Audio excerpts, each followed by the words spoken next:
بسم الله الرحمن الرحيم. الحمد لله رب العالمين، والصلاة والسلام على أشرف الأنبياء والمرسلين وعلى آله وصحبه أجمعين. نويت التعلم والتعليم والتذكر والتذكير والنفع والانتفاع والإفادة والاستفادة والحث على التمسك بكتاب الله وسنة رسوله والدعاء إلى الهدى والدلالة على الخير ابتغاء مرضاته وقربه وثوابه سبحانه وتعالى. سبحانك لا علم لنا إلا ما علمتنا إنك أنت العليم الحكيم، ولا فهم لنا إلا ما فهمتنا إنك أنت الفهيم العليم. نويناه ما نواه السلف الصالح وما نواه ساداتنا العلماء، ونسأل الله القبول والإخلاص، وأن يجعل أعمالنا كلها مقبولة لديه، وأن يرضى عنا وأن يرضي بنا إن شاء الله.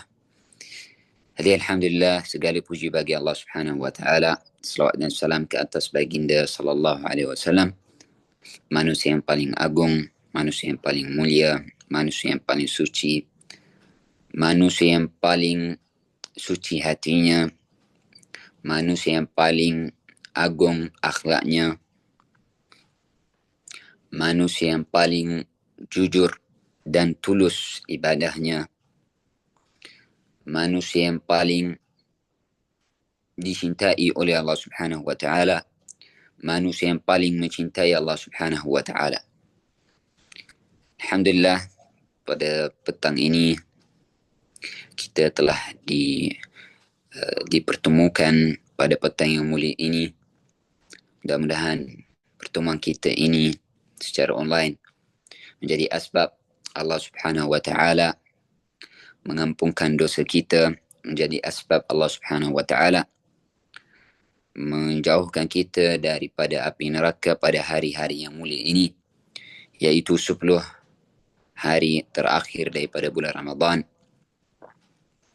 yang dipanggil Al-Ashrul Awakhir, Ashrul Utq minan Niran, sebagaimana yang telah disebutkan di dalam hadis bahawa 10 hari terakhir ini adalah 10 hari Allah Subhanahu wa taala akan bebaskan hamba-hambanya yang terpilih daripada api neraka. Mudah-mudahan kita dijadikan daripada mereka, daripada golongan orang yang dibebaskan daripada api neraka.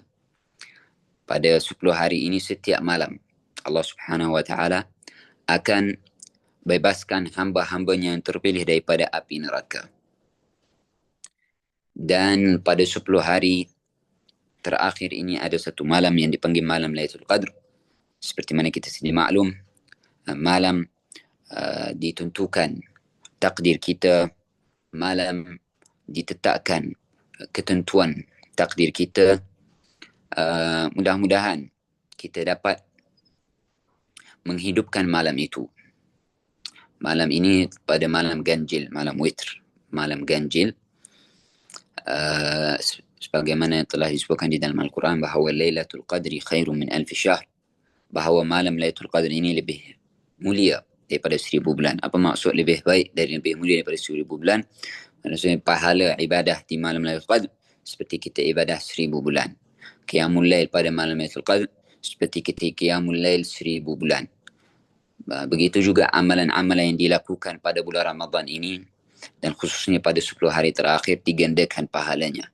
Solat kita digandakan pahalanya, sedekah kita digandakan pahalanya, amalan baik kita kepada orang akan digandakan pahalanya, senyuman kita kepada orang akan digandakan pahalanya, perkataan yang baik yang kita ucapkan kepada orang akan digandakan pahalanya, menjaga hati orang akan digandakan pahalanya, ziarah menziarahi orang lain akan digandakan pahalanya, silaturahim dengan kaum kerabat, ibu bapa, adik-beradik, saudara mara dan sebagainya, ziarah mereka, berhubung dengan mereka.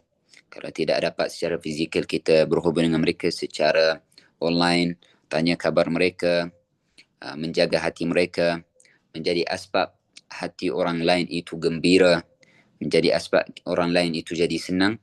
Ini pahalanya sangat besar di sisi Allah Subhanahu wa taala, dan khususnya di bulan Ramadan ini, dan khususnya pada 10 hari terakhir pada bulan Ramadan.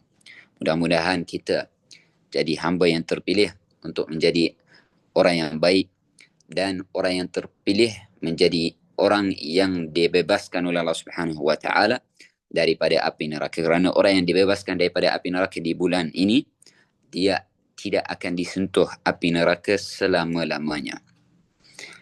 Dan itulah tujuan puasa kita.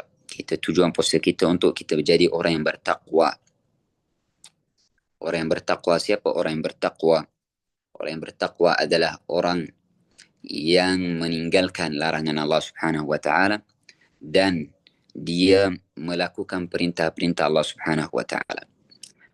Sebagaimana di dalam Al-Quran Allah Subhanahu wa taala berfirman, "Ya ayyuhalladzina amanu kutiba alaikumusshiyam kama kutiba 'alal ladzina min qablikum la'allakum tattaqun." Ayat puasa. Ayat ini dipanggil ayat puasa. Allah Subhanahu wa taala telah berfirman, sebelum Allah nak memberitakan kita bahawa kamu perlu berpuasa di bulan Ramadan, 1 tahun kita diwajibkan puasa sebulan, sama ada 29 ataupun 30 hari, bergantung dengan anak bulan. Sebelum Allah memberitakan kita puasa, Allah bagi muqaddimah, bagi intro dahulu. Satu intro yang sangat lemah lembut, yang menunjukkan sifat lemah lembutnya Allah Subhanahu wa taala sebelum Allah memberitakan kita puasa. Allah kata, ya ayyuhalladzina amanu, wahai orang-orang yang beriman. Macam contohnya seorang ayah nak suruh anak dia buat satu benda. Maka kalau ayah itu dia mempunyai sifat lemah lembut dan kasih sayang, maka dia akan panggil wahai anakku. Tapi kalau contohnya dia nak suruh terus, dia akan cakap buat, ambil, letak. Tapi kalau dia mempunyai sifat lemah lembut dan kasih sayang, dia akan panggil wahai anakku, wahai Ahmad, wahai Muhammad, wahai orang yang aku sayang. Begitu juga Allah Subhanahu wa taala telah berfirman di dalam ayat Al-Quran sebelum dia memberitakan kita, ya ayyuhalladzina amanu, wahai orang-orang yang beriman, wahai hamba-hamba aku yang beriman, yang percaya kepada aku. Itu cara yang pertama Allah menyantuni kita sebelum dia memberitakan kita puasa. Yang kedua, Allah tak belum suruh lagi, hendaklah kamu puasa, tidak. Allah kata, kutiba alaikumusshiyam. Sesungguhnya ibadah puasa ini diwajibkan ke atas umat-umat sebelum kamu. Kutiba alaikumusshiyam kama kutiba 'alal ladzina min qablikum. Wahai orang-orang yang beriman, sesungguhnya puasa ini telah diwajibkan ke atas umat-umat sebelum kamu. Allah nak bagi tahu, bukan kamu sahaja yang berpuasa. Ibadah puasa ini bukan khas dengan kamu, wahai umat Nabi Muhammad. Tapi umat-umat sebelum kamu, mereka sudah berpuasa.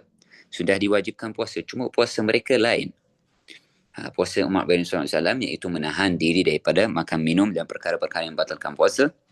Daripada sebelum terbitnya subuh, sebelum azan subuh, sampailah terbenamnya matahari, ini sampai azan maghrib. Itulah puasa yang diwajibkan oleh Allah Subhanahu wa taala ke atas umat baginda SAW. Kita lihat bagaimana lemah lembutnya Allah Subhanahu wa taala sebelum dia suruh kita berpuasa. Kemudian Allah suruh dan kata kepada kita, barulah diperintahkan kita untuk berpuasa. Kemudian Allah bagi tahu kita apa faedah daripada kita berpuasa. La'allakum tattaqun. Supaya kamu bertakwa, supaya kamu jadi orang yang bertakwa. Apa itu bertakwa? Supaya bila kita berpuasa ini, apa kesan ibadah puasa? Kita akan jadi orang yang bertakwa, orang yang meninggalkan larangan Allah, orang yang melakukan perintah Allah. Sebab itu kita lihat di bulan Ramadan, pendosa-pendosa kurang, maksiat-maksiat kepada Allah Subhanahu wa taala kurang. Orang-orang yang dia biasa buat dosa secara terang-terangan, dia tidak melakukan dosa-dosa itu secara terang-terangan. Inilah kesan daripada puasa. Contohnya kita kata perempuan yang tidak menutup aurat, bila masuk bulan Ramadan, alhamdulillah dia dapat tutup aurat. Mudah-mudahan dia berterusan tutup aurat sampai bila-bila. Kenapa? Sebab itulah kesan ibadah puasa. Sebagaimana yang telah disebutkan bahawa bekas yang paling buruk diisi adalah perut. Perut kita ini adalah bekas yang paling buruk diisi. Sebab apa? Bila perut ini diisi dengan makanan, bila perut ini mula kenyang, maka anggota akan mula lapar. Lapar untuk melakukan maksiat. Bila perut kita kenyang, maka anggota kita ini akan mula lapar. Anggota kita ini nak juga dia punya makanan. Makanan dia adalah syahwat. Keinginan syahwat, keseronokan dan sebagainya. Maka dia akan mula lapar, nak syahwat. Sebab tu orang itu melakukan maksiat. Kerana apabila perut dia sudah penuh, anggotanya akan lapar untuk melakukan maksiat, maka dia akan buat maksiat waliyadzubillah. Maka bulan Ramadan datang, Allah tetapkan sebagai kursus. Kursus untuk kita, macam orang yang nak kahwin, dia akan pergi kursus dahulu untuk belajar benda apa yang dia perlu buat, benda apa yang dia perlu tinggal. Kalau dah kahwin, benda apa hak suami yang dia perlu tunaikan, benda apa hak isteri yang dia perlu tunaikan, benda apa yang dia kena jaga. Begitu juga bulan Ramadan ini Allah tetapkan sebagai kursus untuk kita belajar untuk kita jadi orang yang bertakwa. Apabila kita lapar, kita akan jadi orang yang bertakwa. Apabila perut ini kosong, maka anggota kita akan lemah. Bila anggota kita lemah, dia tidak akan ada keinginan untuk melakukan maksiat waliyadzubillah. Maka bulan Ramadan ini adalah kursus untuk latih kita beberapa perkara. Benda yang pertama yang bulan Ramadan ini akan mendidik kita dan mengajarkan kita muraqabatullah, iaitu Allah sentiasa memerhatikan kita. Inilah faedah daripada bulan Ramadan. Dia akan melatih kita untuk belajar Allah sentiasa memerhatikan aku. Sebab tu, walaupun kita puasa, kita tidak berani makan di dalam bilik, di sana dan di sini. Sebab kita tahu, walaupun aku makan dalam bilik, Allah memerhatikan aku, Allah tahu. Maka bulan Ramadan, puasa ini, akan latih kita untuk sentiasa ada perasaan itu. Perasaan apa? Allah memerhatikan aku. Bila selama 29 ataupun 30 hari, kita dah ada perasaan itu, kita tanam perasaan itu dalam hati kita. Allah memerhatikan aku, Allah memerhatikan aku, Allah memerhatikan aku. Ianya akan membantu kita untuk menanam perasaan yang sama selepas bulan Ramadan, sepanjang tahun. Maka bulan Ramadan ini dia akan berlatih kita untuk jaga perasaan dan maksud Allah memerhatikan aku, supaya selepas bulan Ramadan kita berterusan. Allah memerhatikan aku. Aku tak boleh buat maksiat.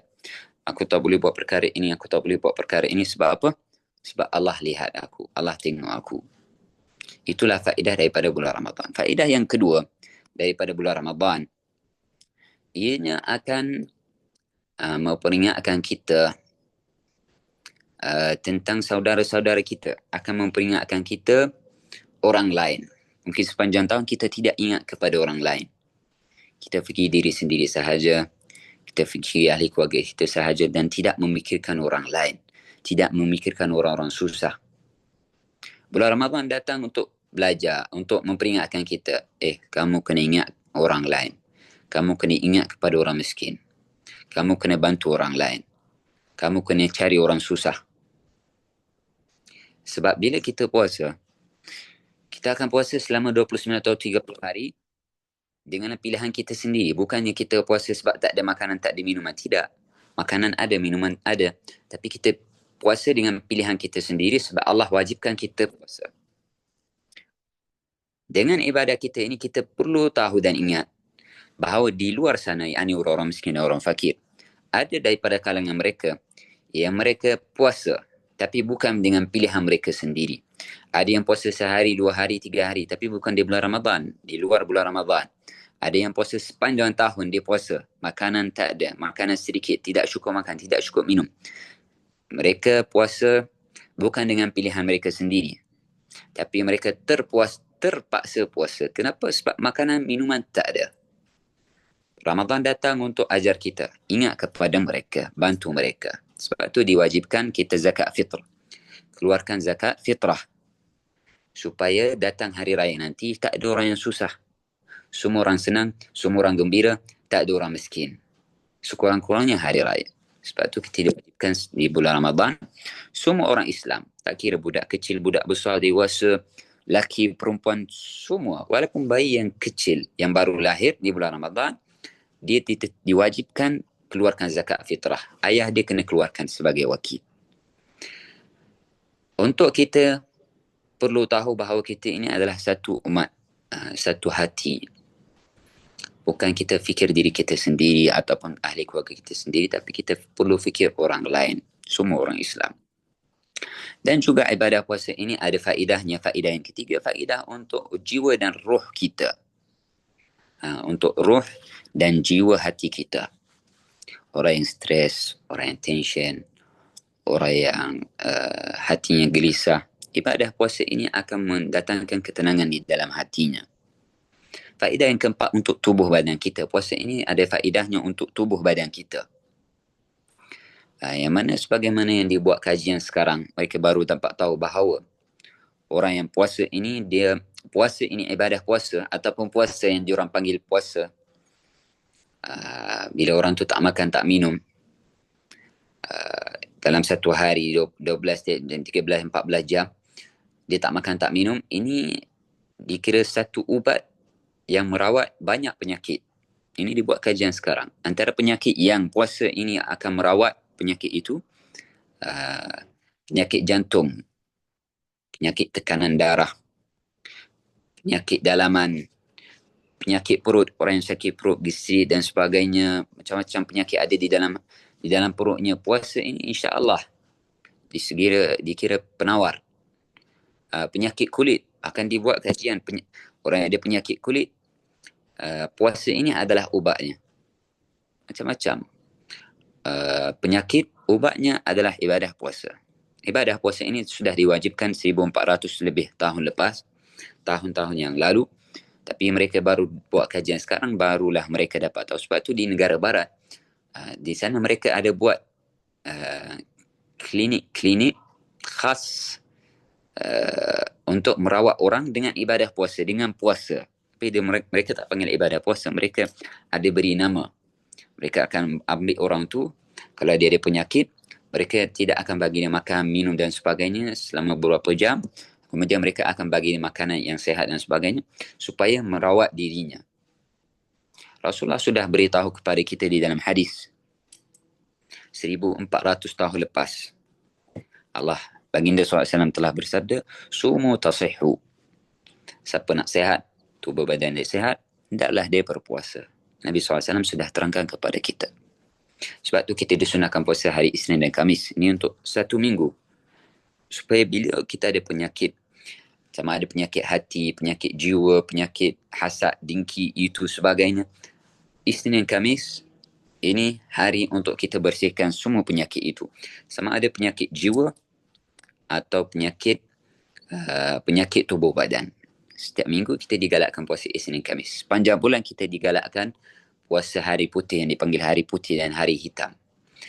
Begitu juga ibadah puasa ini adalah satu ibadah yang mulia, yang dikira salah satu rukun daripada rukun Islam. Baik, insya-Allah kita akan teruskan pada hari ini. Kita sebagaimana yang telah diminta oleh Syekh Nadir. Syekh Nadir dia mempunyai urusan di hospital. Kita doakan mudah-mudahan Allah Subhanahu wa taala permudahkan urusannya. Allah Subhanahu wa taala bantu. Allah Subhanahu wa taala berikan kesihatan kepada dia dan ahli keluarganya, insya-Allah. Ustaz Nadir dia sibuk, jadi minta saya yang tidak ada apa-apa untuk kita saling memberi manfaat dan kita saling bermuzakarah apa yang telah disebutkan di dalam juzuk yang ke-22 sebagaimana yang telah diberitahu Ustaz Nadir. InsyaAllah kita akan baca sedikit, kita ambil beberapa cerita daripada juzuk 22. Juzuk 22 ini, pada juzuk 22 ada surah Al-Ahzab dan surah Saba dan surah Fatir dan sedikit daripada surah Yasin. Okey, dalam juzuk ini ada beberapa cerita yang kita akan fokuskan pada hari ini, insya-Allah. Cerita yang pertama cerita peperangan Al-Ahzab, ataupun ini yang dinamakan di dalam Al-Quran, atau adapun dalam kitab-kitab sirah dipanggil peperangan Al-Khandaq, Tariq.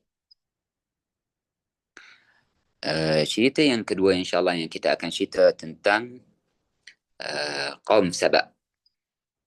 Ada satu tempat di Yaman, satu kampung yang dinamakan, ataupun satu suku, satu kaum dipanggil kaum Sabak, yang mana Allah Subhanahu wa ta'ala berikan kesenangan kepada mereka, berikan kekayaan kepada mereka, berikan keindahan dan kemewahan dari segi tanam-tanaman, tumbuh-tumbuhan, buah-buahan, duit dan sebagainya. Dan cerita yang ketiga yang kita akan cerita insyaAllah pada hari ini jika sempat, tentang Malikat Sabak, iaitu Balqis. Ada satu perempuan di Sabak sana, satu ratu yang dipanggil Ratu Balqis pada zaman Nabi Sulaiman alaihi salam, yang mana kaum dia menyembah api. Kemudian Sayyidina Sulaiman cuba untuk mendakwah Ratu Balqis itu, dakwah dia dan percaya kepada Allah Subhanahu wa taala dan percaya kepada Nabi Sulaiman alaihi salam. Baik. InsyaAllah kita akan mula cerita mengenai cerita yang pertama, iaitu peperangan Al-Ahzab. Peperangan Al-Ahzab, Ahzab itu maksudnya adalah suku-suku. Peperangan Al-Ahzab ini ketika mana baginda SAW berada di Madinah. Baginda SAW ketika mana Nabi SAW berhijrah daripada Mekah ke Madinah. Baginda SAW duduk di Madinah. Selepas beberapa bulan ataupun beberapa tahun Nabi SAW menetap di Madinah.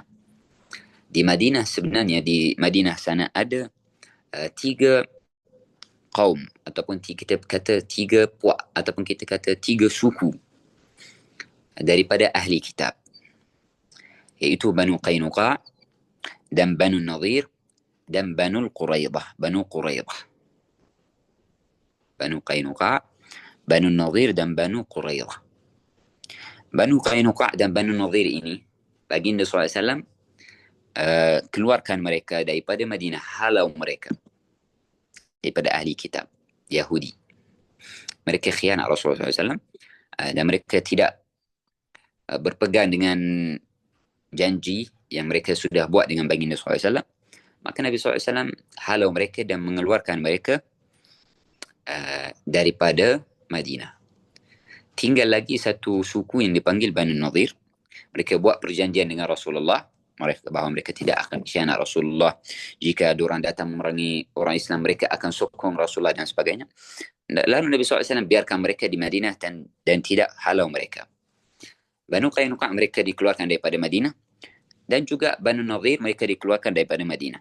Banu Nadir ini mereka berpindah ke satu tempat di sekeliling Madinah dipanggil Khaybar. Mereka duduk di kampung Khaybar sana.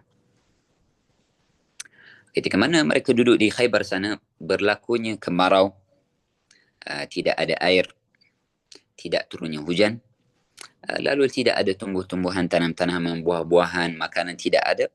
Lalu berlaku satu kebuluran, tidak ada makanan.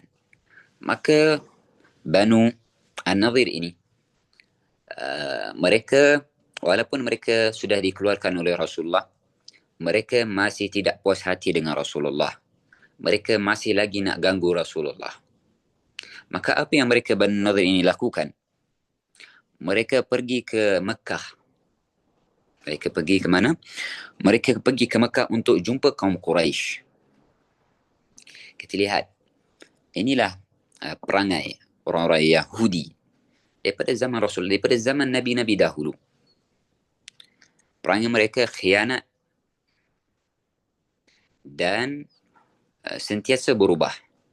Hari ini jadi baik, esok jadi jahat. Sentiasa berubah. Orang Malaysia kata, dalam dua muka, di hadapan baik, di belakang khianat. Itulah keadaan mereka dan itulah perangai mereka daripada zaman Nabi-Nabi dahulu. Maka ketika mana dikeluarkan Rasulullah, Banu Nadir ini, mereka pergi ke Mekah, kaum Quraisy, jumpa kaum Quraisy. Mereka jumpa dengan seorang ketua di kaum Quraisy, iaitu Abu Sufyan. Mereka sampai ke Mekah, jumpa Abu Sufyan. Wahai Abu Sufyan, kami datang kepada engkau, kami ada satu pendapat, ada satu syur yang kita nak bagi kepada kamu dan kaum Quraisy semuanya. Maka Abu Sufyan kata, apa yang kamu nak daripada kami? Sila. Kalau perkara itu adalah untuk kebaikan kita, untuk kebaikan kaum Quraisy, maka kita akan tunaikan. Maka Banu Nadir kata, wahai Abu Sufyan, kami ini telah dikeluarkan oleh Muhammad daripada Madinah. Dan kami duduk di Khaybar. Kita sudah di sana beberapa bulan, tidak ada makanan dan tidak ada minuman. Maka apa kata wahai Abu Sufyan, kamu dan kaum Quraisy, kita bersepakat dan kita berkumpul dan kita pergi pancung kepala Muhammad, kita bunuh Muhammad. Maka Abu Sufyan kata, oh ini adalah benda yang aku nak daripada dahulu. Ini yang kaum Quraisy nak daripada dahulu. Maka kaum Banu Nadir kata, sebelum tu kami nak engkau wahai Abu Sufyan panggil 50 orang. Kita buat perjanjian dan sumpah setia di depan Al-Kaabah. Kita pergi ke depan Al-Kaabah dengan 50 orang itu. Kita buat tulis dalam satu surat perjanjian. Apa perjanjian itu? Bahawa kita akan serang Nabi Muhammad dan pergi bunuh Nabi Muhammad. Kita akan serang dia dan tidak akan ada siapa-siapa yang undur ataupun tarik diri ataupun lari daripada peperangan. Maka Abu Sufyan kata, boleh, tak ada masalah. Abu Sufyan panggil 50 orang daripada kaum Quraisy, pergi dengan Banu An-Nadir ini ke depan Kaabah.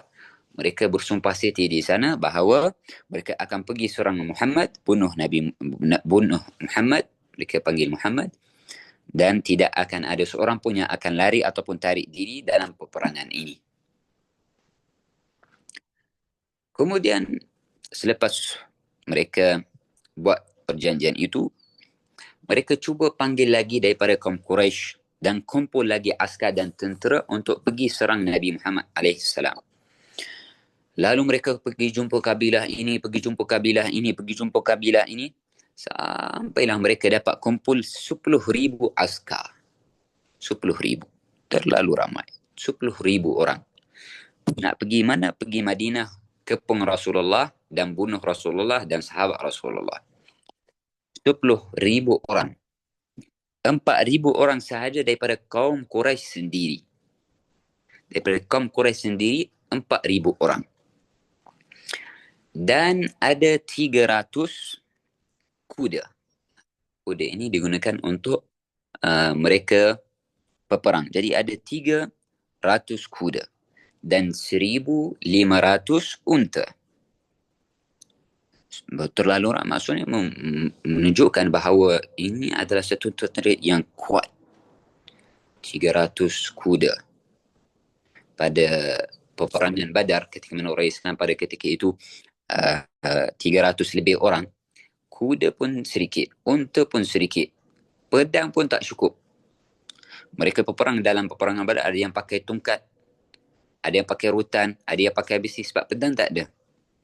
Maka kaum Quraisy ini kumpul 10,000 orang, 10,000 askar, 300 kuda, 1,500 unta, dan daripada 10,000 askar itu 4,000 daripada kaum Quraisy. Menunjukkan ramai daripada kaum Quraisy tidak puas hati dengan Rasulullah dan mereka nak balas. Sedangkan mereka dah banyak ganggu Rasulullah dan banyak menghina Rasulullah dan banyak cuba untuk membunuh Rasulullah, tapi mereka masih tidak puas hati. Sedangkan Rasulullah dah keluar daripada kampung dia sendiri, dah pergi Madinah. Mereka nak bunuh Rasulullah. Lalu mereka berubah persiapan dan sampai berita kepada baginda SAW dan orang-orang Islam bahawa kaum Quraisy berkumpul dan mereka sudah mempunyai satu tentera besar. Bilangan mereka ramai, ingin menyerang Madinah dan membunuh Nabi dan sahabat. Pada ketika itu, sahabat Rasulullah berbincang.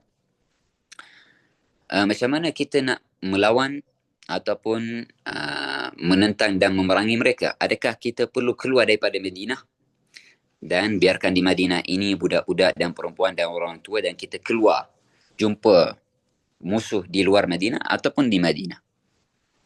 Maka mereka bersepakat, mereka berbincang-bincang Dan pada akhirnya mereka bersepakat bahawa mereka akan duduk di Madinah, stay di Madinah. Musuh datang, mereka akan memerangi musuh di dekat Madinah sendiri.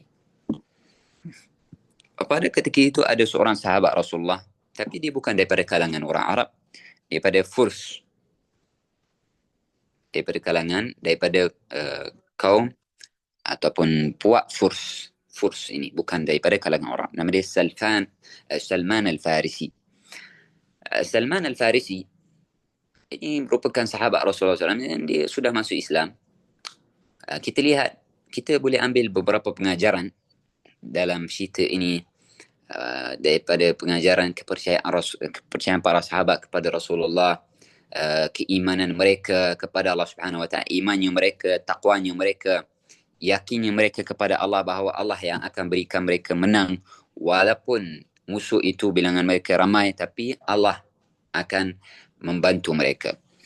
Dan kita lihat Rasulullah SAW dalam cerita ini bagaimana Rasulullah menerima syur orang lain, menerima pendapat orang lain. Ada seorang sahabat nama dia Salman Al-Farisi kata, ya Rasulullah, aku ada satu pendapat. Di kampung kita ataupun di tempat dia kata, ya Rasulullah, di kampung-kampung kami, di negeri kami, kalau ada musuh datang daripada luar ingin menyerang kampung kita, maka kita akan buat pari di sekeliling kampung kita. Kita akan buat pari yang besar, parit. Kita akan buat parit yang besar. Kita akan korek-korek parit yang besar di sekeliling kampung kita. Supaya apa? Supaya bila musuh datang itu, yang naik kuda, yang naik unta dan sebagainya, bila dia datang, dia jatuh dalam parit itu. Dia tak dapat melepasi parit itu, melainkan kalau dia dah lepasi, kita dah dapat menyerang. Tapi kalau dia tak ada parit, dia akan terus serang. Tapi bila ada parit, ada kesusahan untuk dia melepasi. Kuda tidak mampu melepasi sebab parit besar. Jadi bila dia dah datang sampai ke situ, kalau ada yang turun ke parit itu ingin melepasi, orang-orang Islam di atas itu akan serang orang yang ada di dalam parit dan mereka akan membunuh dia. Maka dia kata, Rasulullah, di kampung saya begitu. Kalau ada musuh luar datang, kita akan buat parit besar supaya musuh itu tidak dapat menyerang dan mengepung kampung kita. Maka Nabi SAW kata, bagus. Ini adalah satu syur dan satu pendapat yang baik. Maka pada ketika itu Nabi SAW suruh para sahabatnya 4,000 orang untuk buat parit yang besar.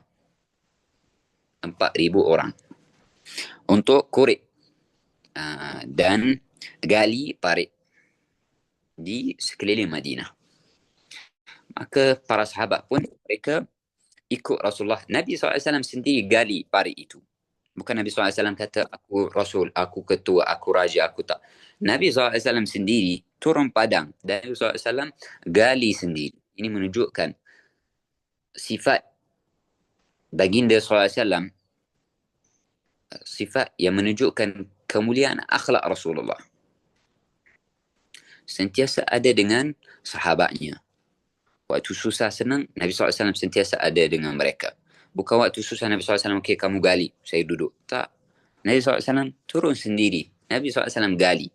Bahkan beberapa mukjizat yang berlaku waktu baginda SAW gali itu. Pada ketika itu, para sahabat Rasulullah pun mula gali.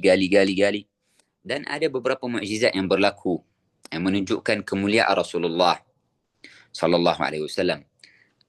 Waktu mereka tengah gali, ada seorang sahabat radhiyallahu anhu, dia jumpa satu batu yang besar. Biasa kalau kita tengah gali, bukan tanah sahaja, akan ada batu dan macam-macam kesusahan waktu kita gali. Maka dia jumpa batu yang besar, dia tak dapat nak gali lagi. Maka dia mengadu kepada Rasulullah, Rasulullah, di sini ada satu batu yang besar. Maka Nabi SAW datang. Nabi SAW ambil air. Kemudian baginda SAW ludah di dalam air itu. Kemudian Nabi SAW berdoa kepada Allah Subhanahu Wa Taala. Kemudian Rasulullah SAW suruh para sahabatnya untuk tuang air itu atas batu yang besar. Bila mana para sahabat Rasulullah tuang air itu di atas batu yang besar itu, kata para sahabat pada ketika itu mereka lihat batu yang besar yang tadi mereka cuba untuk pecahkan, mereka tak dapat. Batu yang besar itu telah cair dan jadi debu dan tanah. Ini daripada mukjizat baginda sallallahu alaihi wasallam pada ketika itu. Ketika mana berlakunya mukjizat Rasulullah ini, terus para sahabat naik semangat lagi, naik kepercayaan mereka. Mereka memang percaya kepada Rasulullah, tapi mereka naik semangat lagi mereka untuk gali dan meneruskan misi yang diberikan oleh baginda sallallahu alaihi wasallam kepada mereka. Ketika mana mereka gali, macam-macam kesusahan yang mereka alami dari segi sejuknya cuaca, dari segi tidak ada makanan, lapar, susah, ada yang sakit dan sebagainya. Dan pada ketika itu makanan sangat sedikit. Sehingga ada daripada para sahabat Rasulullah ikat batu dekat perut. Kenapa dia ikat batu dekat? Sebab terlalu lapar. Bila dia ikat perut, dia tak rasa lapar sangat. Perut dia tidak kembung. Bila perut kembung, dia akan rasa lapar penat. Tapi bila dia ikat, dia tekan perut dia itu, seolah-olah batu ini macam makanan. Tapi makanan di luar. Jadi ditekan, jadi dia tidak akan rasa lapar. Itu menunjukkan mereka dah sampai tahap kelaparan yang luar biasa. Rasulullah sendiri pun ikat batu dekat perut. Sahabat Rasulullah pada satu ketika dilihat waktu Rasulullah tengah gali, dilihat Rasulullah waktu angkat kapak ataupun alat untuk gali itu, Nabi angkat, dilihat dekat perut Rasulullah ada 2 batu. Sahabat Rasulullah, 1 batu sahaja. Rasulullah 2 batu. Menunjukkan apa? Rasulullah sangat lapar. Maka ketika mana pada ketika itu mereka meneruskan perjuangan, meneruskan galian dan sebagainya, Rasulullah SAW dan para sahabat yang sangat lapar. Ada satu sahabat nama dia Jabir bin Abdullah. Sahabat Rasulullah ini dia ada satu kambing yang kecil. Ini kita lihat macam mana sahabat Rasulullah memahami. Dan inilah yang dituntut daripada kita untuk memahami orang yang kita sayang. Suami memahami isteri, isteri memahami suami. Sekiranya ada benda yang tak kena, contohnya isteri buat satu perkara yang tak kena dan dia lihat suaminya tak suka, maka dia terus memahami dan dia cuba untuk meninggalkan perkara itu. Begitu juga suami sekiranya dia melakukan perkara yang isteri kurang senang dan perkara itu perkara yang tidak baik, maka cuba untuk memahami dan meninggalkan perkara itu. Pekerja faham bos, bos memahami pekerja, apa yang dia nak kita tunaikan. Maka sahabat Rasulullah ini dilihat Rasulullah sangat lapar, dia terus faham. Sahabat Rasulullah ini Jabir bin Abdullah, dia ada satu kambing yang kecil dan dia ada sedikit gandum, tepung. Maka dia jumpa, dia balik ke rumah jumpa isteri. Dia kata, wahai isteriku, okey, kamu masak. Kita sembelih kambing yang kecil ini dan kamu masak gandum ini buat roti. Aku akan panggil Rasulullah dengan seorang bersama Rasulullah untuk datang makan. Sebab saya tengok Rasulullah dah sangat lapar. Maka isteri dia kata, okey boleh, tak ada masalah. Lalu mereka sembelih kambing itu dan isteri masak makanan itu. Dan dia pergi panggil Rasulullah. Ya Rasulullah, aku ada satu kambing yang kecil, ada daging sikit dan ada roti sikit. Ya Rasulullah, datang ke rumah saya dengan seorang lagi. Panggil seorang lagi dengan kamu ya Rasulullah. Datang dengan dengan orang itu datang ke rumah saya. Maka Nabi SAW, apa Nabi SAW buat? Kita lihat Rasulullah, Nabi SAW tidak lupa orang, tidak lupa sahabatnya. Nabi SAW kata, okey baik, saya akan pergi. Lalu Nabi SAW datang seorang, tidak. Akhlak Rasulullah, tidak lupa kepada orang yang pernah buat baik kepadanya. Orang yang sentiasa ada bersamanya, itu para sahabat Rasulullah. Begitu juga diminta daripada kita untuk tidak lupa kepada orang yang pernah ada waktu senang dan susah kita. Walaupun kita sudah jadi senang, tidak lupa kepada dia. Nabi SAW kata, suruh seorang sahabat, panggil semua para sahabat Rasulullah yang tengah gali waktu itu. Lalu ada seorang sahabat jerit, wahai sahabat Rasulullah, makanan tengah hari Rasulullah sudah sediakan. Dia kata makanan tengah hari sudah ada. Marilah semua makan daripada makanan tengah hari yang sudah ada. Pada ketika itu Jabir ini, tuan rumah, dia terkejut dan dia malu. Sebab apa? Sebab makanan cukup untuk seorang sahaja, untuk 2 orang. Kalau cukup pun untuk 2 orang. Tapi dia tengok Rasulullah panggil 4,000 orang. Maka dia terus lari balik ke rumah, bagi tahu isteri dia, wah isteri, aku panggil Rasulullah, tapi Rasulullah panggil semua sahabatnya, 4,000 orang. Maka dia kata, isteri dia kata, kamu panggil Rasulullah dan seorang sahaja? Dia kata, ya, aku panggil Rasulullah dan seorang, tapi Rasulullah suruh jemput dan panggil semua. Maka isteri kata, kalau itu yang Rasulullah panggil, kalau Rasulullah yang jumpa para sahabat, maka ini jangan kita takut, jangan risau, jangan bimbang. Ini mungkin ada satu benda yang Rasulullah nak tapi kita tak tahu. Maka Rasulullah sampai ke rumah Sayyidina Jabir. Rasulullah kata, wahai Jabir, hendaklah kamu ciduk makanan, ambil daripada daging itu dan ambil daripada roti itu, masak. Setiap kali kamu ambil, tutup, jangan buka. Ambil, tutup, ambil, tutup. Kemudian para sahabat Rasulullah 4,000 itu ada di hadapan rumah. 10 orang masuk, 10 orang keluar. 10 orang masuk, makan sampai kenyang. Makan daging dan roti. 10 orang makan, habis, dah kenyang, dah puas, keluar. 10 orang makan, keluar. 10 orang makan, sampai 4,000 sahabat Rasulullah makan sampai kenyang. Ini daripada mukjizat Rasulullah. Dan pada akhir sekali Nabi SAW kata kepada Jabir, wahai Jabir, hendaklah kamu makan. Makan dan isteri kamu dan ahli keluarga kamu makan sampai kamu kenyang dan berikan kepada orang-orang susah. Kalau ada orang yang nak lagi, berikan kepada mereka. Dan tidak kurang sedikit pun daripada roti itu dan tidak kurang sedikit pun daripada daging itu. Ini menunjukkan mukjizat Rasulullah SAW dalam peperangan ini. Dan kita dapat belajar beberapa perkara daripada peperangan ini.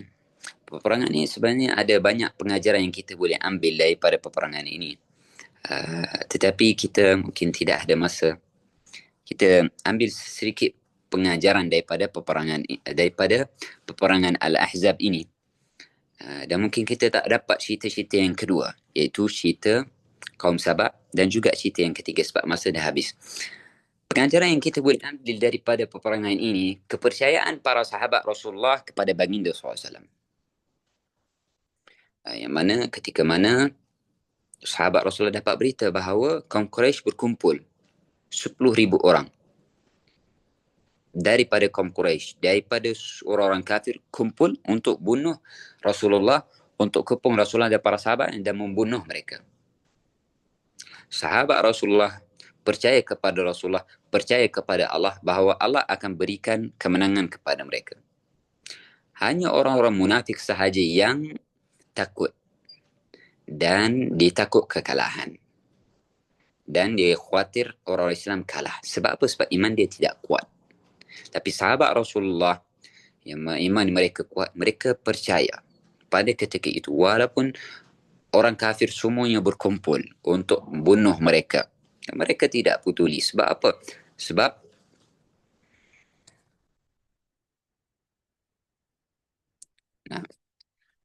Sebab apa? Sebab mereka tahu Allah bersama mereka, Rasul bersama mereka, dan mereka tahu diri mereka ini adalah orang yang cinta kepada Allah, orang yang cinta kepada baginda SAW, orang yang berpegang dengan agama Islam. Begitu juga kita sebagai orang Islam. Kita takut kepada orang kafir. Walaupun mereka mempunyai senjata yang kuat, mereka mempunyai teknologi yang kuat, senjata dan sebagainya yang kuat, kita perlu yakin kepada Allah Subhanahu Wa Taala, dan kita perlu yakin dengan Al-Quran yang diturunkan kepada Allah, yang diturunkan Allah Subhanahu Wa Taala kepada kita, dan kita perlu mengamalkan agama, berpegang teguh dengan agama Islam. Barulah kemenangan itu akan datang. Kita perlu mengalahkan diri kita, melawan hawa nafsu kita. Kalau diri kita tidak dapat mengalahkan, kita tak dapat melawan hawa nafsu kita, macam mana kita nak melawan musuh? Macam mana kita nak lawan orang kafir? Pertama sekali, kita perlu buat seperti para sahabat Rasulullah SAW, melawan hawa nafsu mereka, mengalahkan hawa nafsu sampai tahap emas dan tanah di sisi mereka sama. Itulah para sahabat Rasulullah. Kalau diletakkan emas dan tanah di sisi mereka sama, tak ada perbezaan. Sebab tu mereka sanggup korbankan segala apa yang mereka ada segala apa yang mereka ada kerana untuk agama Islam, untuk Rasulullah SAW. Maka pengajaran yang kita boleh ambil daripada sini, kepercayaan mereka kepada Rasulullah SAW.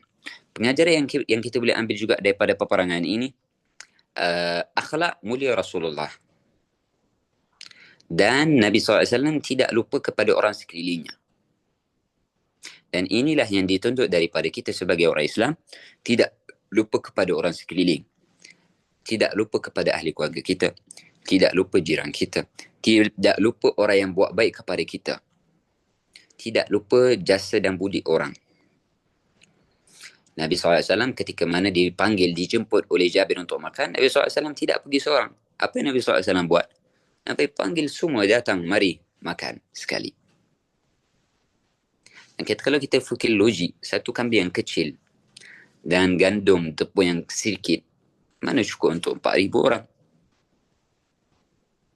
Tapi Rasulullah SAW yakin dengan Allah Subhanahu Wa Taala. Dan inilah mukjizat yang diberikan oleh Allah Subhanahu Wa Taala kepada baginda SAW dengan izin Allah Subhanahu Wa Taala. Pengajaran yang ketiga yang kita boleh ambil daripada peristiwa ini, kerja sama Rasulullah dengan para sahabatnya. Nabi SAW kerja sama dengan mereka, bantu mereka. Walaupun dia seorang Nabi, seorang Rasul, raja, bagi sekalian raja, tapi Nabi SAW turun padan sekali. Nabi SAW bantu Rasulullah SAW. Bahkan Rasulullah SAW di rumahnya sendiri, Nabi SAW sapu rumah, kemas rumah. Nabi SAW bekerja sama. Turun padang dengan sahabat Rasulullah, Nabi SAW gali sendiri. Nabi SAW rasa lapar sama macam mereka. Nabi SAW di rumahnya pun Nabi SAW jadi khadim. Maksudnya dia bukan jadi Nabi SAW khidmat. Dan itulah yang dituntut daripada kita. Contohi akhlak Rasulullah SAW. Suami dan isteri dan juga anak saling melengkapi. Hati perlu ada hati kita adalah hati yang ada kasih sayang, lemah lembut. Suami dengan isteri perlu berlemah lembut, saling membantu. Sekiranya ada masalah yang berlaku, sekiranya ada salah faham yang berlaku, cuba untuk menyelesaikan masalah itu dengan cepat dan bekerja di dalam rumah, bekerja sama. Sebab kerja sama di dalam rumah ini akan menguatkan lagi hubungan di antara suami isteri, di antara ibu bapa dengan anak, di antara kaum kerabat sendiri. Apabila orang tu satu rumah itu bekerja sama, buat satu perkara sama-sama, makan sama-sama, ataupun begitu juga. Sebab tu kita digalakkan dan disunahkan makan sama-sama, berjemaah, makan sama-sama. Supaya apa? Supaya ada keberkatan dan supaya ada kita jadi satu hati. Begitu juga kita digalakkan solat berjemaah. Antara kelebihan solat berjemaah ini untuk mempersatukan kita, mempersatukan umat baginda SAW. Walaupun kita di rumah, suami dengan isteri diorang sahaja, digalakkan solat berjemaah. Bahkan kadang-kadang boleh jadi lebih mulia.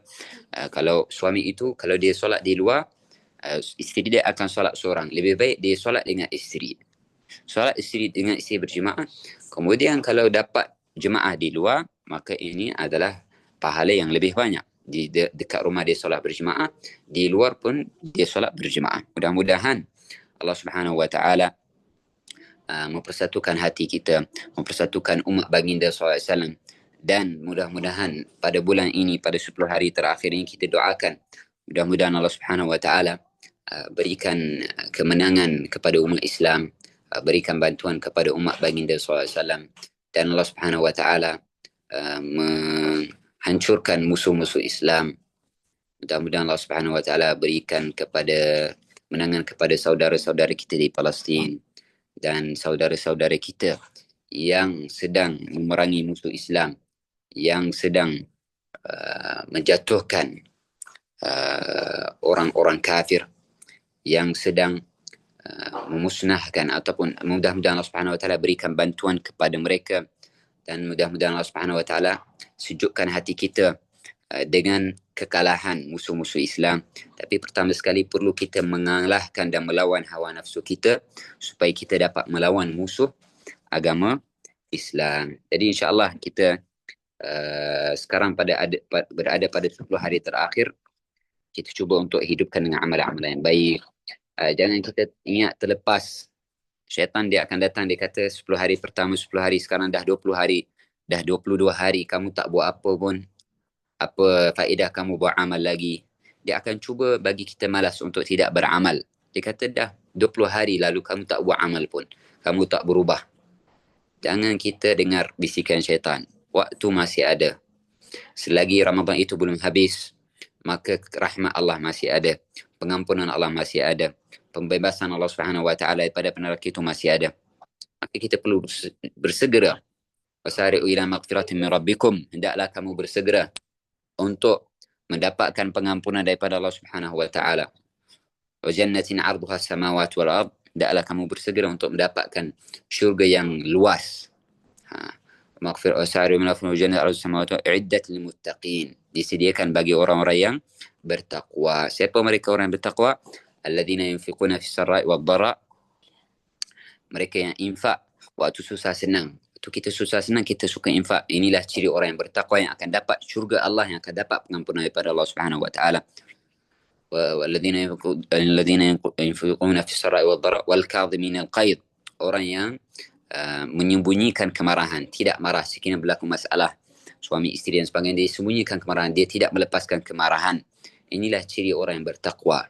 Baginda SAW telah bersabda dalam hadis, orang yang kuat bukan orang yang boleh jatuhkan orang lain, bukan orang yang boleh kuatkan suara, tidak. Orang yang kuat orang yang boleh menahan kemarahan.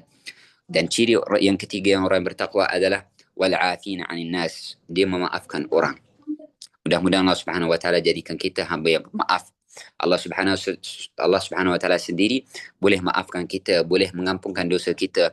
Sekiranya kita buat salah, Allah boleh ampunkan dosa kita. Apatah lagi kita kalau orang lain buat salah kepada kita. Kenapa kita tak boleh maafkan dia? Kenapa kita tidak boleh lupakan kesalahannya, sedangkan Allah sendiri boleh mengampunkan dosa kita, sedangkan kita hamba. Tapi ini hamba dengan hamba dia buat salah kita kepada kita, kita tidak dapat memaafkan. Mudah-mudahan Allah Subhanahu wa taala menerima amalan kita semua insya-Allah. ربنا تقبل منا إنك أنت السميع العليم تب علينا إنك أنت التواب الرحيم دعواهم فيها سبحانك اللهم وتحيتهم فيها السلام وآخر دعواهم الحمد لله رب العالمين سبحانك اللهم وبحمدك أشهد أن لا إله إلا أنت نستغفرك ونتوب إليك بسم الله الرحمن الرحيم والعصر إن الإنسان في خسر إلا الذين آمنوا وعملوا الصالحات وتواصوا بالحق وتواصوا بالصبر.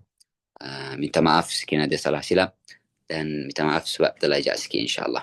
Mudah-mudahan Allah Subhanahu wa taala menerima amalan kita semua dan mudah-mudahan Allah Subhanahu wa taala memilih kita untuk jadi orang yang mulia di sisinya pada bulan yang mulia ini insya-Allah. Assalamualaikum warahmatullahi taala wabarakatuh. Waalaikumsalam warahmatullahi wabarakatuh. Terima kasih.